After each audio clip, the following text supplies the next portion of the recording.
Hello and welcome back to Miss Yusuf's English class, where we continue our reading of the full text of the life of Pi. We are now on chapter 6. He is an excellent cook. His overheated house is always smelling of something delicious.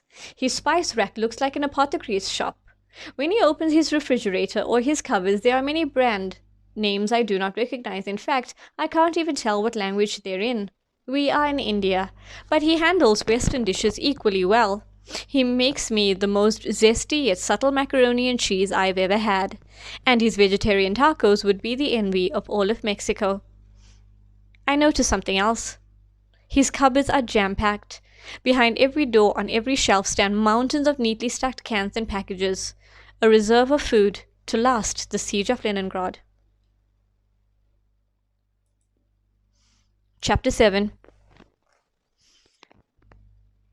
It was my luck to have a few good teachers in my youth, men and women who came into my dark head and lit a match. One of these was Mr. Satish Kumar, my biology teacher at Petit Seminare, and an active communist who was always hoping that Tamil Nadu would stop electing movie stars and go the way of Kerala. He had the most peculiar appearance.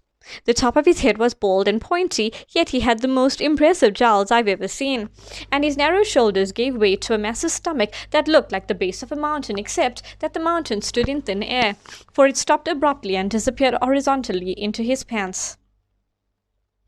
It is a mystery to me how his stick-like legs supported the weight above him, but they did, though they moved in surprising ways at times, as if his knees could bend in any direction.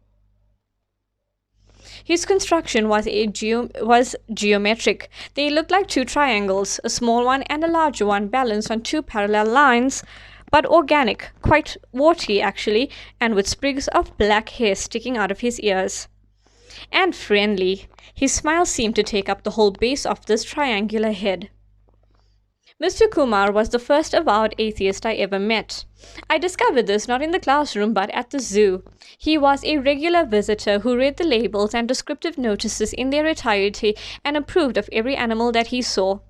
Each to him was a triumph of logic and mechanics, and nature as a whole was an exceptionally fine illustration of science.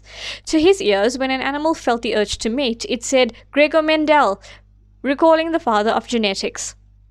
And when it was time to show its mettle, Charles Darwin, the father of natural selection, and what we took to be bleating, grunting, hissing, snorting, roaring, growling, howling, chirping, and screeching were but the thick accents of foreigners. When Mr. Kumar visited the zoo, it was to take the pulse of the universe, and his stethoscopic mind always confirmed to him that everything was in order. He left the zoo feeling scientifically refreshed. The first time I saw this triangular form teetering and tottering about the zoo, I was shy to approach him. As much as I liked him as a teacher, he was a figure of authority and I, a subject. I was a little afraid of him. I observed him at a distance. He had just come to the rhinoceros pit. The two Indian rhinos were great attractions at the zoo because of the goats. Rhinos were social animals, and when we got Peek, a young wild male, he was showing signs of suffering from isolation, and he was eating less and less. As a stopgap measure, while he searched for a female, Father thought of seeing if Peek couldn't be accustomed to living with goats. If it worked, it would save a valuable animal. If it didn't, it would only cost a few goats. It worked marvelously. Peek and the herd of goats became inseparable, even when Summit arrived. Now, when the rhinos bathed, the goats stood around the muddy pool, and when the goats ate in their corner, Peek and Summit stood next to them like guards. The living arrangement was very popular with the public.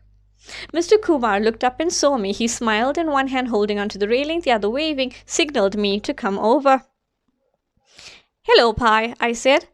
"Hello, sir. It's good of you to come to the zoo." "I come here all the time.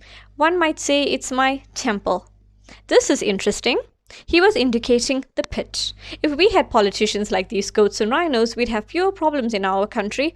Unfortunately, we have a prime minister who has the armor plating of a rhinoceros without any of its good sense."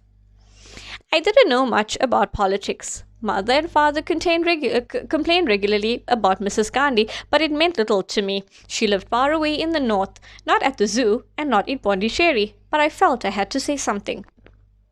"Religion will save us," I said. "Since when I could remember, religion had been very close to my heart. Religion?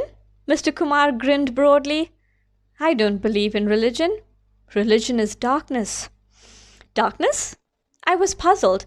I thought darkness is the last thing that religion is. Religion is light. Was he testing me? Was he saying religion is darkness, the way he sometimes said in class things like mammals lay eggs, to see if someone would correct him? Only platypuses, sir.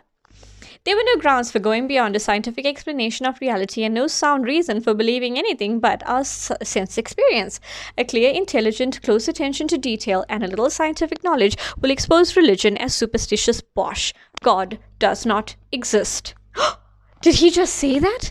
Or am I remembering the lines of later atheists? At any rate, it was something of the sort. I had never heard such words. Why tolerate darkness? Everything is here and clear, if only we look carefully. He was pointing at Peak. Now, though I had great admiration for Peak, I never thought of a rhinoceros as a light bulb. He spoke again. Some people say God died during the partition in 1947. He may have died in 1971 during the war. Or he may have died yesterday here in Pondicherry in an orphanage. That's what people say, Pi. When I was your age, I lived in a bed racked with polio. I asked myself every day, where is God, where is God, where is God? But God never came. It wasn't God who saved me, it was medicine. Medicine is my prophet, and it tells me that as a watch stops, so do we. It's the end. If the watch doesn't work properly, it must be fixed, here and now, by us. One day we will take hold of the means of production, and there will be justice on earth. This was all a bit much for me. The tone was right, loving and brave, but the details seemed bleak. I said nothing. It wasn't for fear of angering Mr. Kumar. I was more afraid that in a few words thrown out, he might destroy something that I loved. What if his words had the effect of polio on me? What a terrible disease that must be if it could kill God in a man. He walked off, pitching and rolling in the wild sea that was the steady ground. Don't forget the test on Tuesday. Study hard. 3.14. Yes, Mr. Kumar.